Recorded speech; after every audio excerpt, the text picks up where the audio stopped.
Dan bagaimana sebenarnya kasus misteri tewasnya polisi dengan senjata api? Pagi ini kita akan bahas dengan psikolog forensik Reza Indragiri Amril yang sudah ada di studio. Selamat pagi Pak Reza. Selamat pagi, Assalamualaikum. Waalaikumsalam warahmatullahi wabarakatuh. Pak, ini kan dugaannya bunuh diri ya, dikatakan begitu. Nah, sebenarnya apa yang bisa Bapak lihat? Kenapa seorang anggota kepolisian begitu nekat mengakhiri nyawanya dengan cara seperti ini? Sebetulnya saya meragukan bahwa almarhum ini meninggal akibat bunuh diri. Oh, gitu. Tapi oke lah. Oke. Balik ke pokok pertanyaan, apa yang bisa kita pahami terkait dengan personil polisi yang meninggal dunia? Oke. Ada sekian banyak riset yang menunjukkan 4 faktor risiko utama di balik personil polisi yang pada akhirnya memutuskan untuk mengakhiri hidup mereka sendiri. Oke. Yaitu kecemasan. Tentu saja kita tidak bicara kecemasan biasa, tapi kecemasan yang hebat. Betul. Yang kedua, depresi.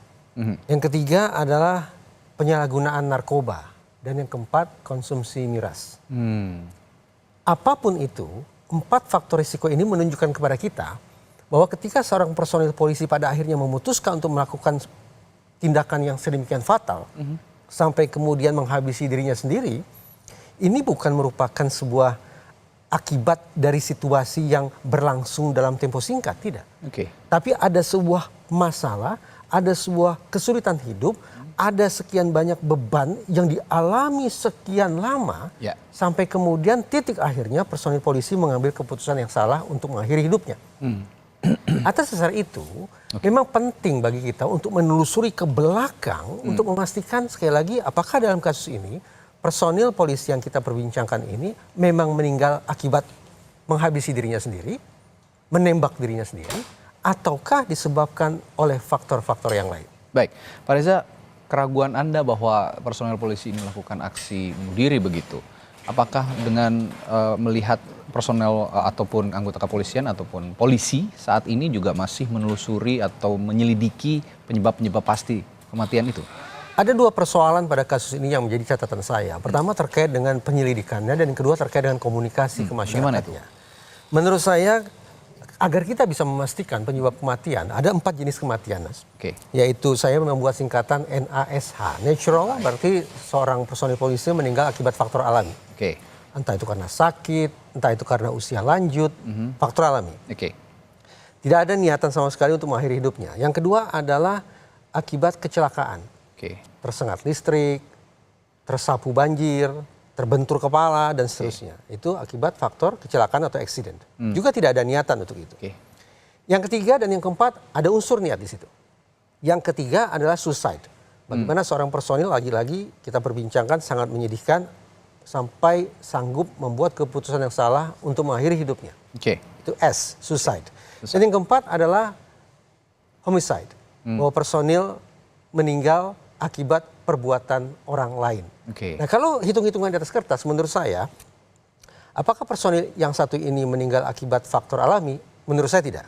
Karena narasi yang terbangun di media sebagaimana disampaikan oleh pihak kepolisian adalah bagaimana yang bersangkutan meletuskan senjata dari tangannya sendiri, mengenai kepalanya sendiri, sampai kemudian berujung fatal, sedemikian rupa. Nah, jadi faktor alami bisa kita kesampingkan. Faktor kecelakaan boleh jadi. Suicide itu yang dinarasikan. Homicide juga penting diinvestigasi. Jadi dengan kata lain, masih ada 3 kemungkinan yang hanya bisa terjawab secara definitif, bukan simpulan sementara, tapi sekali lagi hanya bisa terjawab secara definitif kalau betul-betul pihak kepolisian sudah melakukan proses penyelidikan yang disebut sebagai otopsi psikologi forensik. Otopsi psikologi forensik. Terlebih juga bahwa faktanya ada luka di pelipis. Ini yang jadi perhatian juga dan saat ini masih menjadi tanda tanya. Sebelum mengakhiri hidupnya ataupun ya dinarasikan seperti itu, diduga mengakhiri hidup, ada luka di pelipis. Bagaimana Anda melihat seorang polisi yang saat ini dinarasikan diduga bunuh diri menggunakan senjata api, tapi sebelumnya juga sudah punya luka begitu di tubuhnya, di pelipis? Mas Radi, saya ingin berikan 2 ilustrasi sebagai perbandingan. Ilustrasi ini ekstrim, yang mudah-mudahan tidak ditangkap secara keliru oleh pemirsa Kompas TV ya. Ilustrasi pertama adalah bayangkan seorang personil dengan senjata di tangannya. Betul-betul dengan niatan dia sendiri dan tidak dipengaruhi oleh siapapun, akhirnya meletuskan senjata itu mengenai bagian tubuh yang vital memang karena dia berniat untuk menghabisi hidupnya. Itu situasi pertama. Situasi kedua, mirip, ada senjata di tangannya, dia letuskan dengan jarinya, mengenai bagian yang vital, sampai kemudian berakibat fatal, namun jari yang menarik pelatuk itu terpicu oleh faktor yang lain. Misalnya benturan, atau tersengat listrik, atau apapun. Dengan kata lain, sesungguhnya seandainya tidak ada faktor eksternal, maka tidak akan terjadi momen ketika personil menarik pelatuk senjata apinya. Situasi 1 dan situasi 2 kemiripannya apa? Sama-sama ada senjata di tangan mengenai bagian vital. Tapi perbedaannya adalah ternyata pada situasi pertama ada unsur niat dari personil tersebut untuk menarik pelatuknya. Kita bisa kesampingkan faktor eksternal. Sementara situasi kedua justru penyebab terjadinya peristiwa naas tersebut adalah karena faktor eksternal. Betapapun sekali lagi jari yang menarik pelatuk adalah jari si personil sendiri. Nah, situasi pertama yang tadi saya ilustrasikan memang bisa disebut sebagai peristiwa suicide. Tapi untuk situasi yang kedua, menurut saya bukan suicide, tetapi merupakan accident atau kecelakaan. Nah, kalau di media, pihak Polres Jakarta Selatan, kalau saya tidak salah, mengatakan bahwa dia personil ini meletuskan senjatanya sendiri, maka perlu dicek. Apakah meletuskan senjata itu murni karena niatan yang bersangkutan, tidak ada faktor eksternal, atau justru karena terpantik oleh faktor eksternal? Ini akan membedakan. Anda ingin mengatakan bahwa nekatnya Brigadir RAT ini atau memantikkan senjata apinya ini ada pihak lain yang mencoba memaksa itu, begitu? Bagi misal begini ya. Kalau kita lihat tayangan singkat yang sekarang sudah tersebar di media elektronik, bahwa brigadir tersebut dikabarkan akan memarkirkan mobilnya. Betul. Berarti saat itu dia sedang melakukan sebuah aktivitas tertentu. Kemudian kita saksikan ada benturan antara mobil yang dia kemudikan dengan mobil yang sudah terparkir di situ. Ketika terjadi benturan, adakah kemungkinan bahwa benturan itulah yang tanpa disadari oleh brigadir tersebut membuat jarinya menarik pelatuk senjata api sedemikian rupa? Kalau iya, maka sekali lagi saya katakan ini merupakan accident alias kecelakaan, bukan suicide. Situasi yang lain. Anggaplah brigadir tersebut memang menarik pelatuk senjata api dengan jarinya sendiri dan dia punya kesadaran untuk melakukan itu. Tetapi kalau dia berada di bawah pengaruh intimidasi pihak lain misalnya untuk melakukan tindakan tersebut, kalau tidak kemudian akan beresiko yang juga sangat buruk, maka kita perlu bertanya ulang. Apakah tepat ini situasi yang disebut sebagai suicide atau selain itu? Tapi bagaimana dengan kesaksian orang begitu ya yang berada di sekitar lokasi bahwa pada saat itu sepertinya tidak ada orang lain selain Brigadir RAT di dalam mobil. Kondisi seperti itu yang kemudian mungkin polisi juga menyimpulkan ini merupakan aksi bunuh diri begitu. Paling tidak sejauh ini saya menangkap ada dua penilaian yang berbeda, bahkan bertentangan satu sama lain. Dari pihak kepolisian menyebut ini sebagai simpulan sementara. Ini adalah suicide. Sementara dari pihak keluarga mengesampingkan atau menyangkal kemungkinan itu. Hitung-hitungan di atas kertas. Ketika sudah terjadi kontroversi tentang penyebab kematian seseorang, siapapun itu, maka psikologi forensik mengajukan rekomendasi untuk melakukan otopsi psikologis. Otopsi psikologislah sekali lagi yang akan bisa secara definitif menyimpulkan apakah seseorang meninggal akibat faktor alami, kecelakaan, suicide, ataukah homicide. Nah, bagaimana kemudian metode otopsi psikologi ini berjalan? Pertama adalah dengan melakukan pemeriksaan dokumen terkait dengan kondisi kesehatan personil. Personil ini disebut memiliki senjata api. Silakan datang ke unit psikologi Polda setempat, cek bagaimana kondisi kesehatan yang bersangkutan ketika akan mendapatkan atau memiliki senjata api. Adakah tanda-tanda dia memiliki abnormalitas psikologis tertentu? Akal sehat mengatakan kalau dia memiliki permasalahan hidup yang serius, apalagi katakanlah memiliki gangguan kejiwaan tertentu, maka sudah barang tentu dia tidak akan diizinkan untuk memiliki senpi. Senjata api. Dan demikian sebaliknya. Karena dia sudah diberikan izin untuk memiliki senpi, maka apa gerangan penjelasan bahwa ini disebut sebagai misalnya akibat gangguan kejiwaan atau masalah hidup yang sedemikian hebat termasuk masalah pribadi yang juga diutarakan oleh pihak kepolisian. Yang kedua adalah dengan melakukan pemeriksaan terhadap orang-orang yang ada di sekitar kehidupan brigadir itu juga. Teman baiknya, teman-teman kantornya, keluarganya, atau tetangga kiri kanannya. Sekali lagi untuk mendeteksi adakah kondisi-kondisi tertentu yang tanda petik menciptakan jalan bagi yang bersangkutan untuk mengambil sebuah keputusan yang keliru berupa suicide. Kalau memang itu penjelasannya. Oke, kita kesampingkan dulu simpulan dari kejadian ini, dari kepolisian ini. Tapi saya ingin meng-highlight sedikit ke belakang. Kematian seorang polisi yang melibatkan senjata api. Masih belum pudar rasanya ingatan kita pada peristiwa Sambo terutama ya. Ini kan ada peristiwa yang saat itu juga dinarasikan sebagai aksi tembak menembak lah, katakannya begitu. Sekarang terjadi lagi melibatkan senjata api. Apa yang Anda lihat dari personel seorang polisi yang punya akses terhadap senjata api dan punya kejadian-kejadian mengenaskan akhir-akhir ini? Masalah yang tadi saya sebut bahwa pihak kepolisian tampaknya harus lebih serius melakukan penyelidikan dan membangun komunikasi ke publik secara lebih proper, secara lebih tepat. Sesungguhnya berlangsung berulang kali menurut saya.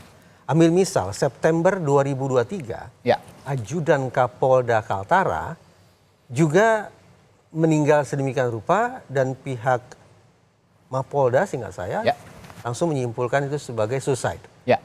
Sampai kemudian Kapolri Jenderal Listio Sigit yang mengirim tim untuk melakukan investigasi secara lebih mendalam. Bagaimana hasil kerja tim tersebut terus terang saya tidak tahu karena tidak terekspos ke media massa. Itu satu. Kemudian kita mundur ke Maret 2023. Lagi-lagi seorang ajudan yang juga meninggal akibat peluru, akibat senjata api. Ajudan Kapolda Gorontalo yang juga disebut sebagai suicide.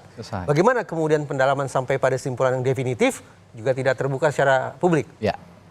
Dalam kasus Sambo, walaupun bukan suicide tetapi homicide, tetapi kita saksikan bagaimana kemudian komunikasi yang terlalu dini dengan metode penyelidikan yang tampaknya tidak terukur yang dilakukan oleh Polres Jakarta Selatan, akhirnya memunculkan kontroversi sampai kemudian membuka aib sendiri dari para oknum tersebut. Nah, apa yang ingin saya katakan? Lagi-lagi ada problem penyelidikan yang tampaknya tidak begitu terukur. Bagaimana mungkin dalam hanya hitungan jam, pihak penyidik sudah bisa langsung menyimpulkan bahwa simpulan sementara ini adalah bunuh diri disebabkan oleh masalah pribadi. Nah, dan yang kedua adalah komunikasi publik. Ketika kemudian terjadi kontroversi sedemikian rupa, harus saya katakan masyarakat akan lebih memilih mendengar siapa? Pihak keluarga kah? Atau pihak kepolisian kah? Ini menjadi bahan introspeksi sesungguhnya.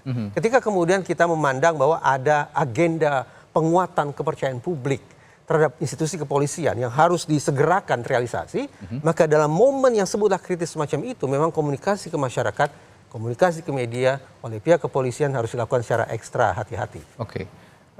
Dengan arti lain bahwa Anda punya harapan lain terhadap penyelidikan kasus ini sekarang ya? Saya pikir sampai terulang melakukan penyelidikan secara lebih seksama, bahkan untuk mengesampingkan atau untuk mengatasi skeptisisme publik dengan melibatkan pihak yang independen dari kalangan ilmuwan, dari kalangan praktisi, bisa dilakukan untuk memastikan bahwa penyebab kematian almarhum bisa disimpulkan secara definitif, sekaligus meyakinkan masyarakat bahwa polisi bekerja secara terukur dan tuntas pada kasus yang satu ini.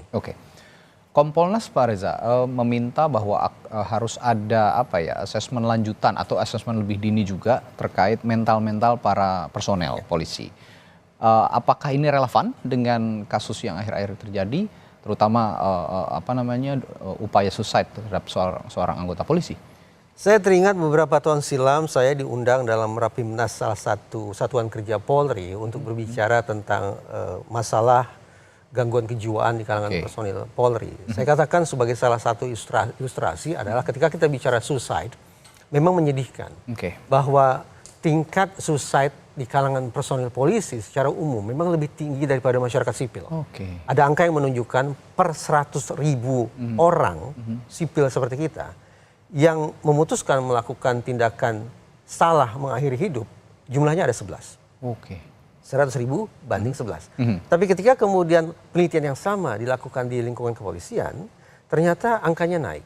Yaitu ada 18 orang personil polisi yang mengakhiri hidupnya di antara 100.000. Nah, ini saja sudah menunjukkan kepada kita bahwa memang perlu perhatian ekstra terhadap kesehatan mental dan juga fisik tentu saja para personil kepolisian. Kita bisa bayangkan beban berat yang harus mereka lakukan, melayani masyarakat, menjadi tulang punggung keluarga, kemudian melayani di pimpinan, melaksanakan tugas-tugas organisasi, tugas-tugas ekstra non-organisasi, itu juga akan bisa mendatangkan tekanan batin yang luar biasa bagi personil polisi. Terlebih lagi ketika kemudian ada isu-isu yang tipikal negara kita ini. Penugasan di sana, di sini, persaingan dengan korps yang lain, dan seterusnya, dan seterusnya. Nah, itu akan melipat gandakan, hitung-hitungan di atas kertas akan melipat gandakan beban batin personil polisi. Karena itu talenta bukan. Ketika terjadi peristiwa yang menyedihkan semacam ini, kita rasa tidak proporsional lagi langsung menyebutnya sebagai oknum atau dibendung dengan sebutan ini akibat masalah pribadi yang seolah-olah terkesan sebagai mental shortcut dari lembaga untuk berlepas tangan. Sebutan oknum, sebutan akibat masalah pribadi, seolah lembaga ingin mengatakan organisasi kami sehat, tapi memang ada 1-2 orang yang bermasalah. Nah, itulah yang disebut oknum tadi. Saya pikir itu tidak lagi tepat, tidak lagi mujarab untuk dinarasikan ke publik dengan 2 kata tersebut. Kalau begitu perlukah ada perubahan kultur terhadap sistem berorganisasi sebuah institusi bernama kepolisian atau Polri, dan juga termasuk ya ini sebagai catatan bersama terhadap anggota polisi yang punya akses terhadap senjata api. Perlukah ada kultur termasuk assessment untuk menggunakan senjata Sebenarnya api? Sudah lama bahwa setiap personil polisi yang akan memiliki atau diberikan izin membawa senpi kepada mereka akan dikenakan serangkaian tes terlebih dahulu. Tetapi menurut saya memang standarisasi, kemudian juga ketepatan penggunaan instrumen, dan adanya kemungkinan intervensi faktor-faktor eksternal yang bisa mempengaruhi keluarnya hasil tes psikologi personil, itu memang harus dikendalikan seketat mungkin. Kenapa? Karena ada teori ya, misalnya teori efek senjata. Teori ini ingin mengatakan bahwa keberadaan senjata akan membuat orang, termasuk personil polisi, akan berperilaku impulsif. Nah, sekarang kita bayangkan, kalau dampak impulsivitas yang dimunculkan oleh senjata api bertemu atau berjodoh dengan kerapuhan personil polisi, maka potensi terjadinya kekerasan akan sangat tinggi. Tidak hanya kekerasan terhadap masyarakat, tapi juga kekerasan terhadap personil polisi yang bersangkutan. Nah, karena itu sekali lagi, ya ini sebetulnya sudah sekian kali di Kompas TV, saya memberikan garis bawah tentang betapa pentingnya keseriusan berlipat ganda institusi kepolisian bagi kesehatan mental para personil. Terakhir Pak Reza, untuk menjawab keraguan publik terhadap kasus ini terutama yang melibatkan Brigadir RAT, proses penyelidikan yang saat ini berjalan juga sudah dilakukan. Tapi untuk menjawab keraguan publik tadi, apa yang perlu dikemukakan oleh Polri, dan juga jalur penyelidikan yang seperti apa yang diharapkan sebenarnya? Saya berharap pihak kepolisian tidak terlalu terburu-buru menyimpulkan, walaupun katanya simpulan sementara bahwa ini adalah suicide yang diakibatkan atau dilatar belakangi oleh masalah pribadi. Menurut saya pernyataan itu sebaiknya ditarik. Yang kedua, sesegera mungkin lakukan investigasi secara objektif berbasis pada keilmuan yang kemudian disampaikan kepada publik, tidak hanya simpulan, tapi gambaran umum tentang metode yang digunakan oleh pihak kepolisian untuk sampai pada sebuah simpulan tertentu tentang penyebab kematian almarhum. Apakah itu sekali lagi akibat faktor alami, ataukah kecelakaan, ataukah suicide, atau homicide. Baik, terima kasih. Perbincangan kita pagi hari ini soal diduganya tewas bunuh diri seorang anggota polisi dari Manado yang saat ini masih berjalan proses penyelidikannya. Semoga ada titik terang dan polisi juga bisa memberikan keterangan ataupun proses penyelidikan yang seterang-terangnya kepada publik agar tidak ada keraguan. Terima kasih Pak Reza Indragiri, psikolog forensik yang telah bergabung dan membagi perspektifnya pagi hari ini di Sapa Indonesia Pagi.